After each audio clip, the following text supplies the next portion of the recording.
Hey guys, welcome to the channel, or welcome back to the channel. Either way, it's great to have you here. So for today's video, I'm going to do a special unboxing, but just before I get into that, I do want to apologize in terms of delay in content for the YouTube channel. Of course, there is content ongoing that's being posted on CH.IPlifestyle.com, so please do make sure you subscribe to the channel and the blog. So without further ado, let's get into this unboxing. So to save you some time and to save me some hassle, I'll just take it out of the box right now.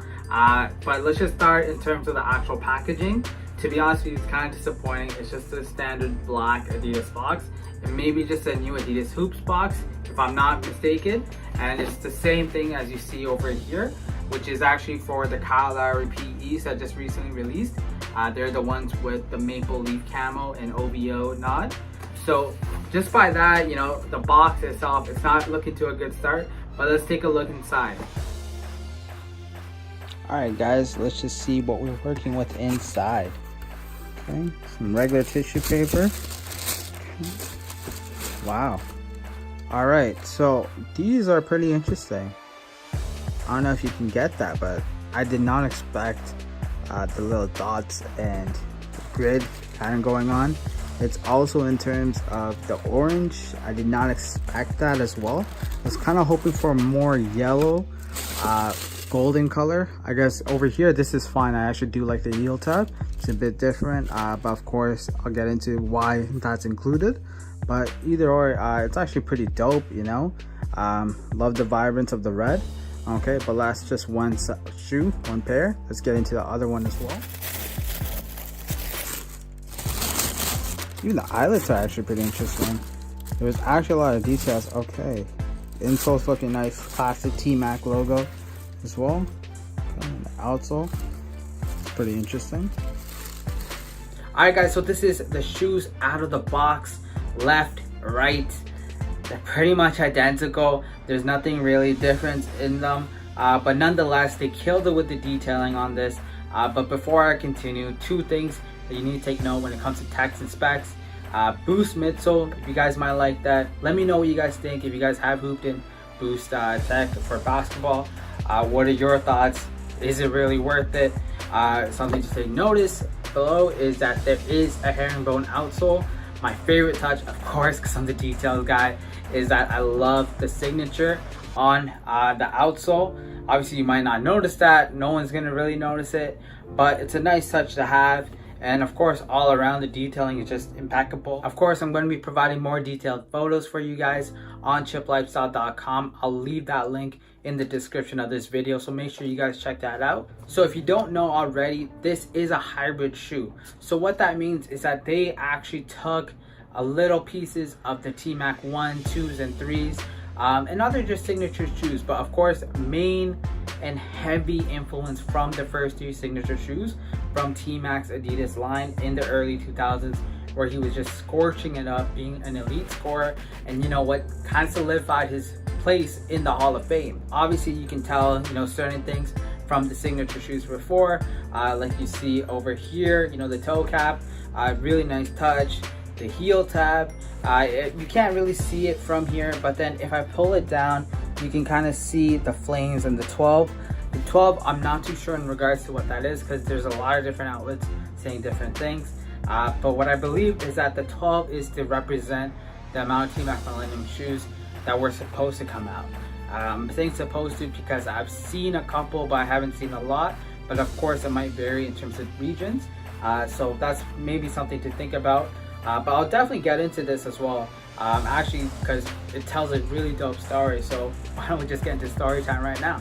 All right, so for these particular shoes in colorway, they're called the 13 and 35. Reason being, because these sneakers tell the story of the time Tracy McGrady caught absolute fire and scored 13 points in 35 seconds. So I remember seeing this game as a kid. I couldn't believe what happened. Tracy McGrady couldn't believe what happened. He honestly had to see the footage to actually recall what had happened, because he was so much in the zone. It was insane. The fact of the matter was that the Houston Rockets were playing the San Antonio Spurs. It was in 2004, and the Spurs were winning, Rockets were trailing. No one really thought they were going to come out on top, but somehow, some way, in the final seconds, 35 to be exact, Tracy McGrady just came in and just scored. I'm talking about 4-point plays, 3-pointers, clutch moments, brought the Rockets into a victory, which was insane. Bound, so 11.2 to go in this fourth quarter. San Antonio now clinging to a 2-point lead. They've led by as many as 11. Yao Ming on the inbounds, trying to make things difficult for Brent Barry. Gets it in. Kevin Brown lost it. Here comes McGrady. No timeouts remaining. McGrady for the win. Yeah! 1.7 to go. San Antonio with no timeout. Here's Parker, and the Rockets steal a game from the Spurs. Tracy McGrady with an incredible performance down the stretch, including a 4-point play. Tracy McGrady with 33 points. San Antonio had won 7 straight against Houston, and it's all McGrady scoring the last 13 for the Rockets. 13 points in 33 seconds. So that's pretty much why you see the fire logo in the 12 under the heel tab, and you see the flames all around, because it tells the time where Tracy just got fire and was not stopping. And it was such a pivotal moment for him, I think, in his career, that people always remember him for, because, you know, we also know about his dunks, we also know how good of a scorer he was, and what he did in terms of the game. But that 13 and 35, that might be the best T-Mac play of all time, and I know that's my favorite from my opinion. Let me know what you guys think. But if you don't know about that story, there you go, and these shoes tell that story. Beyond the storytelling aspect, another reason why I bought these sneakers is because I wanted to wear these for the Shazam fan experience that happened in Toronto a little while ago. Unfortunately, it didn't come in, but it did come in just in time for me to wear these and unbox these for the advanced screening that I'll be going to.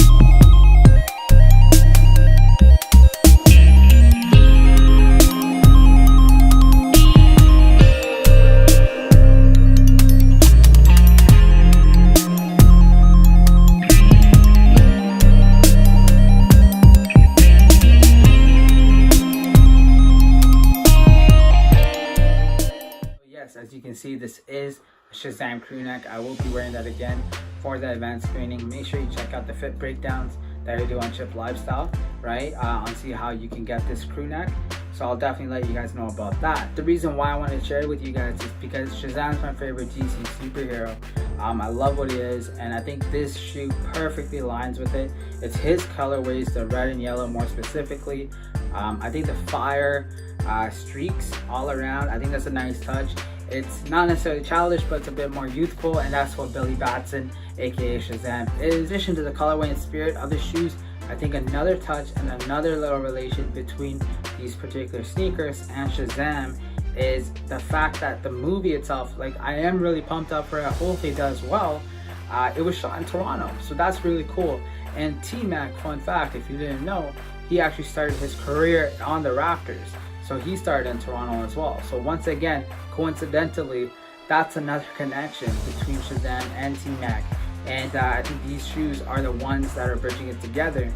And that's why I absolutely love it. And that's why I'm wearing these for the advanced screening. And that's why I'm going to be putting down for the big breakdown. Pretty much that's my unboxing video and the storytelling behind the T-Mac Millennium 13 and 35, and of course my personal story and relationship to these sneakers. Let me know what you guys think, especially in terms of the sneaker itself.